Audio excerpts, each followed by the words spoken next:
Good morning friends, welcome back to my new vlog. और बताइए कैसे हैं आप सब। आई होप आप सभी बहुत ही अच्छे से होंगे और हम सब भी ठीक हैं।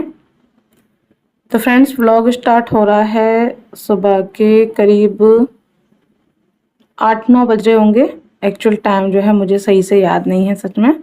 तो यहाँ पर ना हो रही है ब्रेकफास्ट की तैयारी और आज बन रही है इडली, वो भी बिना इडली स्टैंड के। जी हाँ, आज मैं आपके साथ शेयर करूंगी कि बिना इडली स्टैंड के भी इडली कैसे बना सकते हैं।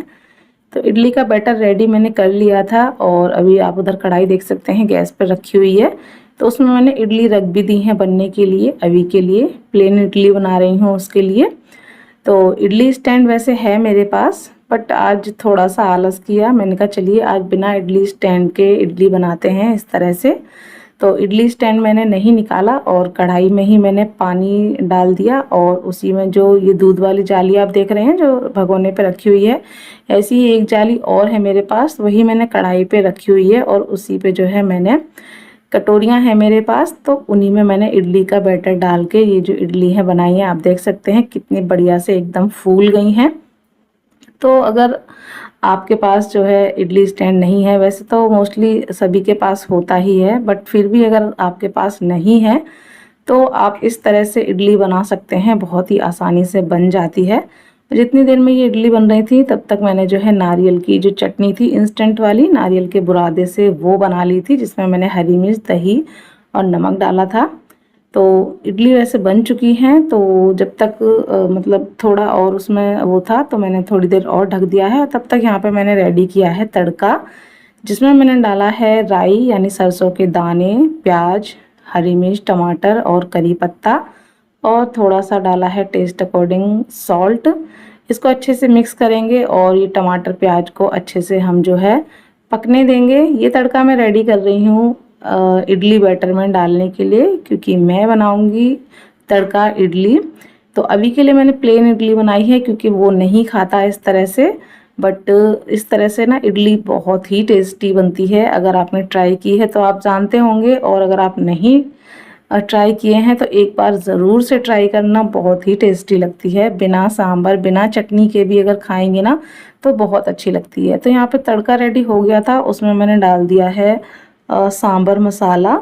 इससे ना बहुत अच्छा टेस्ट आता है इडली में। और यहाँ पे मैंने सांभर नहीं बनाया है, चटनी के साथ ही मैं ये इडली बना रही हूँ। तो इस तरह से तड़का इडली ना चटनी के साथ बहुत अच्छी लगती है। तो ये देखिए, अभी के लिए जो इडली बनाई थी वो अच्छे से ठंडी हो गई है, मैंने निकाल ली थी और इनको ठंडा होने दिया। जब तक तड़का रेडी हो रहा था तब तक ये ठंडी हो गई। आप देख सकते हैं कितने अच्छे से फूल गई है। बट कटोरियों में थोड़ी गहराई है ना, तो जो नाइफ था नीचे तक अच्छे से नहीं जा रहा था, तो इसलिए बीच में थोड़ा सा ना वो चिपकी रह जा रही थी। बट लास्ट वाली ना मैंने ठोक कर निकाली थी, तो वो बहुत अच्छी निकल गई थी। ये वाली आप देख सकते हैं, ये मैं निकाल रही हूँ, क्योंकि जो इडली स्टैंड होता है वो इतना गहरा नहीं होता है, उसमें अच्छे से नीचे तक नाइफ जाता है, बट इसमें नहीं जा रहा था। बट इस तरह से मैंने पटक कर निकाली ना तो बहुत अच्छे से निकल गई थी। तो ये अभी के लिए मैंने प्लेन इडली बना दी है। इसमें बस मैंने नमक डाला था दही के साथ, और यहाँ पर बाकी का बचा हुआ जो बैटर था उसमें मैंने ये जो तड़का रेडी किया था ये डाल दिया है। अच्छे से मिक्स कर लेंगे। तो इसमें ना हमने राई डाली है, प्याज है, टमाटर है, करी पत्ता है, सभी का फ्लेवर इतना अच्छा आता है जब इसको खाते हैं। और सांभर मसाला ऐड किया है तो इसकी वजह से ना सिंपल भी अगर इसको खाएंगे ना, जैसे कि बच्चे चटनी या सांभर वगैरह पसंद नहीं करते तो ऐसे ही खाएंगे तो उनको बहुत टेस्टी लगती है। बट अभी इस तरह से नहीं खाता तो उस वजह से मैंने उसके लिए प्लेन बना दी, बाकी की मैं बनाऊंगी तड़के के साथ। तो यहाँ पर जो है जो कटोरियाँ थी उन पे मैंने जो है घी लगाया हुआ था और बस उसमें ये बैटर डाल दिया है और बराबर बराबर बैटर कर लेंगे, जिससे कि एक साइज़ की बने। अच्छे से थोड़ा सा पटक देंगे जिससे कि अच्छे से सेट हो जाए। और बस उसके बाद जो कढ़ाई में हमने पानी रखा हुआ है उसमें हम ये कटोरियाँ रख देंगे। तो बहुत ही अच्छे से, बहुत ही आसान तरीके से इडली बन जाती है। तो आप जो है ज़रूर इस तरह से बना सकते हैं अगर आपके पास इडली स्टैंड नहीं है तो। और ये तड़का वाली इडली भी अगर आपने ट्राई नहीं की है तो इसको भी ज़रूर से ट्राई कीजिएगा, आपको बहुत पसंद आएगी। तो यहाँ पर ना जब मैं इडली को निकाल रही थी तो उस टाइम पे मेरा जो फ़ोन था ना बहुत ज़्यादा गर्म हो गया था, क्योंकि गर्मी इतनी ज़्यादा है ना, फ़ोन इतनी जल्दी गर्म हो जाता है सच में, और स्पेशली जब कुकिंग की वीडियो शूट करते हैं, क्योंकि हीट वैसे भी मौसम में हीट है और ऊपर से गैस की थोड़ी बहुत तो लगती ही है। तो फ़ोन ठंडा हो रहा था, इतनी देर में ना मैंने इडली जो है निकाल ली थी और ठंडी करके मैंने निकाल दी है। तो यहाँ पर जो है मैंने हस्बैंड के लिए सर्व करके दे दी है, क्योंकि उनको जाना था ऑफिस। आज वो थोड़ा जल्दी ही रेडी हो गए, और बाकी के हिसाब से, बाकी के दिनों के हिसाब से थोड़ा जल्दी उनको जाना था। तो नहा धोकर रेडी हो गए थे, तो मैंने उनको दे दिया नाश्ता, और बस नाश्ता करके जो है वो नाश्ता कर रहे हैं। तब तक मैंने मशीन लगाई हुई थी, तो वो कपड़े भी धुल गए थे। तो मैं कपड़े ले आई हूँ निकाल के, तो कपड़े यहाँ पर मैं फैला दूँगी सारे। और गर्मी कुछ दिनों से इतनी ज़्यादा हो गई है, सच में इतनी ज़्यादा हो गई है कि हालत ख़राब हो रही है गर्मी की वजह से। ऐसा लगता है कि बस आग ही निकल रही है।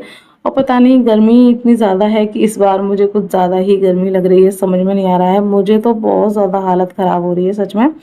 और शायद मैं मेडिसिन वगैरह लेती हूँ इस वजह से भी, क्योंकि मेडिसिन होती हैं सारी गर्म होती हैं।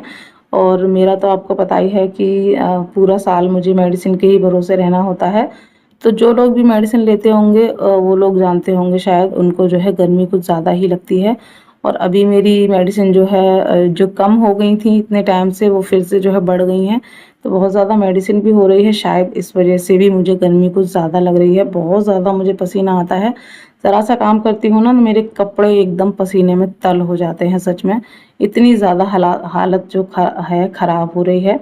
वैसे तो गर्मी पड़ भी रही है बहुत भयंकर वाली, बट शायद मेडिसिन की वजह से मुझे शायद कुछ ज़्यादा ही लगती है। काम करते करते एक टाइम पे ऐसा लगने लगता है कि बस अब चक्कर खाकर मैं गिरने ही वाली हूँ। बहुत ज़्यादा जो है एकदम चक्कर चक्कर सा आने लगता है।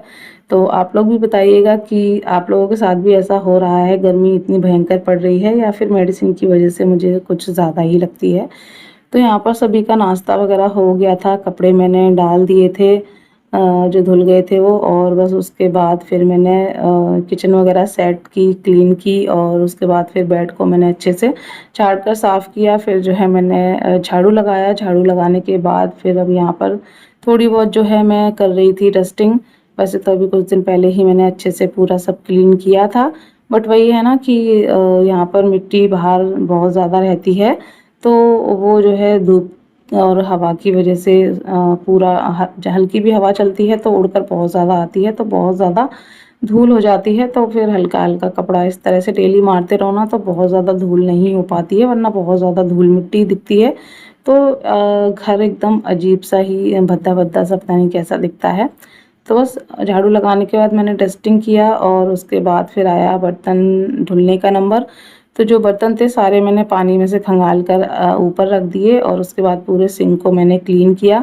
इसी तरह से जो है करती हूँ, क्योंकि बर्तन रहते हैं उनकी चिकनाई है, गंदगी है, तो वो एक बार पहले इस तरह से धुल लेती हूँ। और शायद सभी धुलते होंगे, मैं ही क्या, इस तरह से सिंक को क्लीन कर लेती हूँ। और उसके बाद फिर बर्तनों में साबुन लगाकर जो है सिंक में डालती जाती हूँ। और जब सारे बर्तनों में साबुन लग जाता है, उसके बाद फिर से जो है साबुन लगने के बाद बर्तनों को पानी में से निकाल के, और फिर अगेन जो सिंक होती है उसको दोबारा से धुलती हूँ। तो इस तरह से जो है बर्तन धुलने का मेरा जो प्रोसेस रहता है वो होता है। तो यहाँ पर सारे बर्तनों में साबुन लगा दिया था, और उसके बाद बस अब इनको धुल कर मैं रखती जाऊँगी। और मेरे पास ना कई बार कमेंट आए कि दीदी आप अपना जो तवा है ना वो किस तरह से क्लीन करते हो, हमें बताओ। काफ़ी जो है क्लीन रहता है आपका तवा। तो सच कहूँ ना, मैं कोई भी ऐसा कुछ नहीं करती हूँ तवा क्लीन करने के लिए, क्योंकि मेरा तवा ना बहुत ज़्यादा गंदा होता ही नहीं है। क्योंकि तवा हमारा गंदा होता है ना जब हम बहुत ज़्यादा हाई फ्लेम पर रोटी पकाते हैं या पराठे बनाते हैं। तो मैं बहुत ज़्यादा हाई फ्लेम पर नहीं करती हूँ, तो मेरा तवा डेली में इतना गंदा नहीं होता है। तो डेली का मेरा जो मैं स्पॉन्ज यूज़ करती हूँ ना, उसी से मेरा तवा क्लीन हो जाता है। देखिए यहाँ पर मैं आपको क्लीन करके दिखा रही हूँ।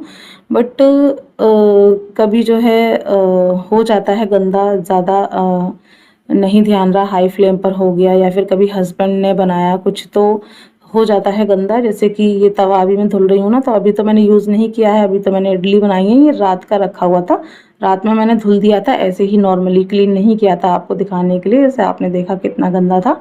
तो ये हस्बैंड ने रात में रोटी बनाई थी, वो एकदम हाई फ्लेम पर बनाते हैं, तो वो जो है काफ़ी गंदा हो रहा था। तो जब इस तरह से कुछ हो जाता है या कभी जैसे बच्चे आ जाते हैं, हिमानी वगैरह आ जाती है, वो काफ़ी हाई फ्लेम पर रोटियां बनाती है। मैंने उससे काफ़ी कहा है कि कम पर बनाया करो, बट किसी किसी की हैबिट होती है, मुझे हैबिट नहीं है एकदम हाई फ्लेम पर रोटी या पराठे बनाने की। तो मेरा तवा इतना गंदा नहीं होता है, तो डेली में मैं नॉर्मली जो स्पंज होता है बर्तनों वाला उसी से क्लीन कर लेती हूँ और उससे हो भी जाता है बिना किसी मेहनत के। बट इस तरह से कभी हो जाता है तो एक नया स्पंज जो होता है वो मैं निकाल लेती हूँ, ये बर्तन धुलने वाला, और उससे जो है मैं क्लीन कर लेती हूँ। क्लीन करने के बाद मैं इसको जो है अगेन रख देती हूँ, क्योंकि डेली वाला तो मेरा निकला ही हुआ है। तो क्या होता है, नया वाला ये जो स्पंज होता है ना, इससे तवा है, गंदी कढ़ाई है, बहुत अच्छे से क्लीन हो जाती है। और बस आप उससे क्लीन कीजिए और रख दीजिए, और डेली में अपना वही नॉर्मल वाला यूज़ कीजिए। और जब ज़्यादा गंदा हो तो न्यू वाला अलग रखा हुआ है उसको यूज़ कर लीजिए। और जब डेली वाला ज़्यादा ख़राब हो जाए तो उसी वाले जो न्यू वाला आपने रखा हुआ है उसको डेली में निकाल लीजिए। तो मेरा यही चलता रहता है, 2 स्पंज मेरे निकले रहते हैं, एक डेली के लिए रहता ही है और एक जब ज़्यादा गंदी कढ़ाई या तवा वगैरह हो जाता है उसके लिए मैं रखती हूँ, उसको क्लीन करके रख देती हूँ। तो बस यही मेरा वो रहता है तवा क्लीन करने का। और आपने देखा कितने अच्छे से मेरा जो तवा है क्लीन हो गया था। ना ज़्यादा मेहनत लगती है, ना उसको उबालना, ना ये करना, ना वो करना, ना गिट्टी ना पत्थर की ज़रूरत, ऐसे ही मैं क्लीन करती हूँ। तो बस तवा क्लीन करने के बाद मैंने जो है पोंछा लगाया, सारे डोरमेट वगैरह डाल दिए। और जैसे कि आपको बताया, काम करते करते बहुत ज़्यादा हालत ख़राब हो जाती है और पसीना भी मुझे सुखाना था क्योंकि नहाने जाना था। तो मैंने यहाँ पे 1 गिलास अपने लिए ग्लूकोज़ बना लिया था, ऑरेंज फ्लेवर वाला था, और बस वो बैठकर पिया और पसीना सुखाया कूलर में बैठ के। और जैसे ही पसीना सूख गया, थोड़ा सा बॉडी जो है नॉर्मल टेम्परेचर में आ गई, फिर मैं चली गई नहाने के लिए। और ये कपड़े मैंने डाले हुए थे ना धुलने के लिए, इतनी ज़्यादा गर्मी है कि जब तक मैंने बाकी के काम निपटाए, मैं नहा धोकर फ्री हुई, तब तक सारे जो कपड़े हैं वो सूख गए थे। और यहाँ पर अभी आ गया था बाहर गाड़ी चलाने को, तो मैंने अंदर ले लिया क्योंकि बहुत गर्मी है। बच्चों को इस टाइम गर्मी से बचा कर रखना बहुत ज़रूरी है, वरना ऐसे टाइम पे ना बहुत जल्दी जो है डायरिया वगैरह बन जाता है बच्चों को, तो बहुत ज़्यादा हालत ख़राब होती है। तो बच्चों का बहुत ज़्यादा ध्यान रखना पड़ता है ऐसी गर्मी में। और यहाँ पर जो है मैंने मलाई रख दी थी निकाल कर बाहर, क्योंकि मुझे आज मलाई से जो है मक्खन निकालना है। तो वो मैंने रख दी है, थोड़ा जब तक और काम कर रही हूँ छोटे मोटे, तब तक वो नॉर्मल टेम्परेचर पे आ जाएगी। और यहाँ पर मैंने आपको ये लोशन दिखाया है ना, परमेथ्रिन लोशन है, ये जुओं के लिए बहुत अच्छा है सच में। ये मेरी जो डॉक्टर थी ना, जिनसे मेरा स्कैल्प का ट्रीटमेंट चल रहा था, उनसे ही मैंने पूछा था, तो उन्होंने ये बताया था।